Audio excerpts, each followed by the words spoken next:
दोस्तों, हमारे देश में कई प्रकार की बंदूकें बनाई जाती है, लेकिन सभी बंदूकों की बनावट और मैकेनिज्म अलग अलग होता है। लेकिन सभी बंदूकें एक ही बेसिक सिद्धांत पर कार्य करती है। जैसे फुली ऑटोमेटिक बंदूकें एक बार दबाने पर कई राउंड फायर करती है, ऐसे ही सेमी ऑटोमेटिक बंदूकें एक बार ट्रिगर दबाने पर एक ही राउंड फायर करती है। दोस्तों, आपने मूवीज या गेम्स में देखा होगा कि फायरिंग करने से पहले कैरेक्टर ऐसा कुछ करता है। इसे कोकिंग कहते हैं और इस कोकिंग की वजह से लोडिंग अपने आप हो जाती है। आइए देखते हैं कैसे। Phase 1 coking. हम सभी जानते हैं कि इस ट्रिगर को दबाने से फायरिंग हो जाती है, लेकिन इस ट्रिगर को कभी भी डायरेक्टली दबाया नहीं जाता। ये स्लाइड है। सबसे पहले एक हाथ से इस स्लाइड को पीछे खींचा जाता है। सिर्फ इस स्लाइड को खींचने से गन के अंदर टोटल 5 एक्शन होते हैं। सबसे पहला ये कि जो रिकॉइल स्प्रिंग रेस्ट पोजीशन में थी, दबाव से उस पर टेंशन क्रिएट हो जाता है और वो पूरी कोशिश करती है कि वापस अपनी रेस्ट पोजीशन में आए। दूसरा ये कि इन प्रोजेक्शन की वजह से स्लाइड पीछे खींचते वक्त अपने साथ इस गन बैरल को, यानी वो नली जिसमें से बुलेट निकलती है, उसे भी पीछे ले जाता है। तीसरा ये कि मैगजीन को गन में डालते ही जो कार्ट्रिज स्लाइड की वजह से थोड़ा प्रेस हो गया था, वो स्लाइड के हटते ही अपने इनिशियल पोजीशन पर आ जाता है। और तीसरे एक्शन को आप ऐसे समझ सकते हो कि ये एक मैगजीन कवर है। इसके अंदर ये स्प्रिंग है और ये फॉलोवर। मैगजीन कुछ इस तरीके से डिजाइन होती है कि उसमें कार्ट्रिज स्लाइड होकर ही बाहर आ सकता है।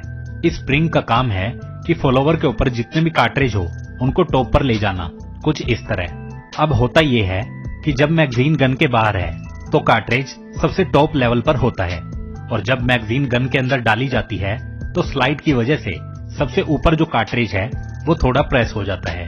लेकिन जैसे ही स्लाइड पीछे जाता है तो स्प्रिंग फोर्स की वजह से सबसे ऊपर वाली कार्ट्रिज अपनी नॉर्मल पोजीशन में आ जाती है। चौथा ये कि स्लाइड के ऊपर बना हुआ प्रोजेक्शन पीछे जाते हुए इस डिस्कनेक्टर को नीचे की ओर धकेल देता है। पांचवा और सबसे इम्पोर्टेंट एक्शन, ये स्लाइड पीछे जाते वक्त इस हैमर को घुमा देता है।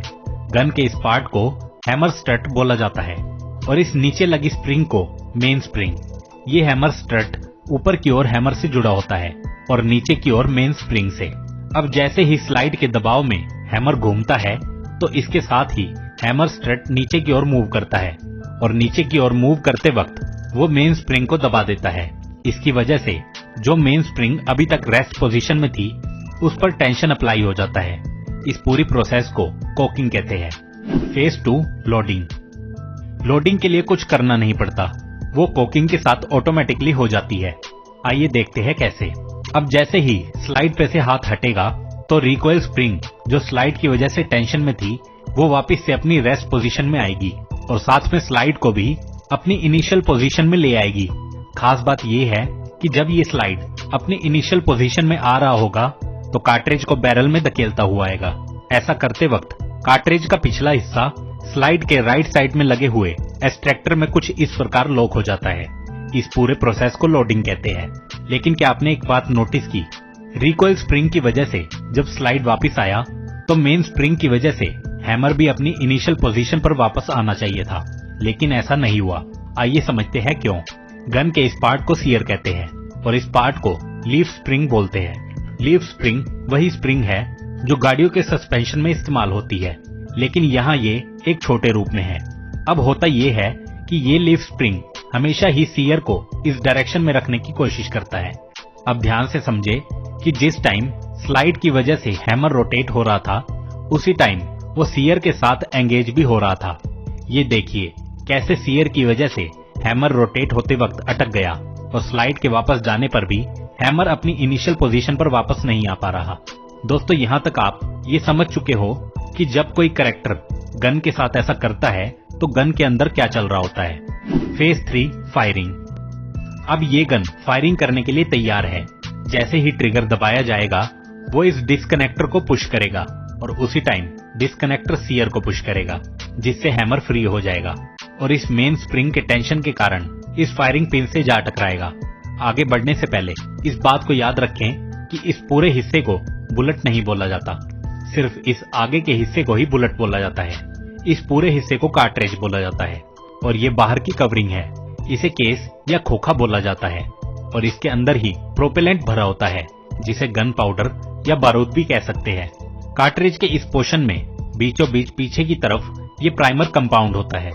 इसका बहुत इंपॉर्टेंट रोल है। आइए देखते हैं कैसे। अब जैसे ही ये हैमर फायरिंग पिन से टकराएगा तो फायरिंग पिन प्राइमर कंपाउंड से टकराएगी, जिसकी वजह से स्पार्क या चिंगारी पैदा होगी और इस प्रोपेलेंट में आग लग जाएगी। आग लगते ही केस में हाई प्रेशर गैस पैदा होगी जो बुलेट को करीब 1000 फीट पर सेकंड की स्पीड से आगे धकेलेगी। जो बात कई लोगों को पता नहीं होगी वो ये है कि ये बुलेट बैरल से सीधी कभी बाहर नहीं आती। बैरल में ये ट्विस्टेड ग्रोव्स बने होते हैं, जिसकी वजह से बुलेट हमेशा स्पिन यानी घूमते हुए बाहर निकलती है। लेकिन ऐसे में बुलेट को स्पिन करवाना क्यों जरूरी है? बुलेट सीधी भी जा सकती थी। वो इसलिए क्योंकि घूमती हुई बुलेट में ज्यादा स्टेबिलिटी होगी और वो अपने टारगेट को उसके सही पोजीशन पर हिट करेगी। अब क्योंकि गन को भी लॉ ऑफ कंजर्वेशन मोमेंटम का पालन करना होगा, इसलिए स्लाइड वापस पीछे जाएगा क्योंकि बुलेट आगे गई है। खास बात यह है कि स्लाइड पीछे जाते वक्त इस एक्सट्रैक्टर की मदद से इस केस को भी पीछे ले जाएगा, जो फाइनली फिर इस इजेक्टर से टकरा के गन से बाहर चला जाएगा।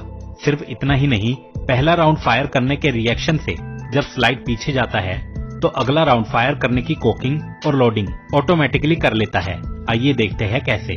रिएक्शन की वजह से स्लाइड पीछे जाते वक्त फिर से डिस्कनेक्टर को नीचे की ओर धकेलेगा, फिर से हैमर को रोटेट करेगा और हैमर फिर से सीयर के साथ एंगेज होकर अटक जाएगा। लेकिन क्या आपने एक बात नोटिस की कि ये सब इतनी ज्यादा स्पीड में हुआ कि फर्स्ट राउंड फायर करने के लिए आपने जो ट्रिगर दबाया था वो अभी भी वैसे का वैसा दबा हुआ है। अभी तक आपको ट्रिगर छोड़ने का टाइम मिला ही नहीं। अब जैसे ही आप सेकंड राउंड फायर करने के लिए ट्रिगर को छोड़ेंगे तो लीफ स्प्रिंग के दबाव में डिस्कनेक्टर अपनी पोजीशन पर वापस आ जाएगा। अब ये गन सेकंड राउंड फायर करने के लिए तैयार है। सेकंड राउंड फायर करने के लिए आप ट्रिगर प्रेस करोगे, ट्रिगर डिस्कनेक्टर को पुश करेगा, डिस्कनेक्टर सीयर को पुश करेगा और सीयर हैमर को फ्री कर देगा और फिर हैमर फायरिंग पिन से टकराएगा। गन की खास बात यह है कि इसे सही तरीके से पकड़े बिना आप एक भी राउंड फायर नहीं कर सकते। अगर आप गन को कोक और लोड करके बिना गन को पीछे से पकड़े फायर करना चाहो तो ऐसा नहीं होगा। वो इसलिए क्योंकि गन में ग्रिप सेफ्टी लगी होती है। ये ग्रिप सेफ्टी ट्रिगर को पीछे जाने ही नहीं देगी। जब आप गन को पीछे से पकड़ोगे तभी ये ग्रिप सेफ्टी ऊपर की ओर लिफ्ट होगी और ट्रिगर डिस्कनेक्टर को पुश करके आगे के प्रोसेस को कंप्लीट कर पाएगा। दोस्तों, अगली वीडियो में हम आपको बताएंगे कि कैसे गन साइलेंसर का यूज करके फायरिंग में ना के बराबर आवाज आती है। दोस्तों, अगर आपको ये वीडियो अच्छी लगी हो तो इस वीडियो को लाइक करें और जितना हो सके अपने दोस्तों में शेयर करें और साथ ही हमारे चैनल फैक्ट ट्यूब वर्ल्ड को सब्सक्राइब करें।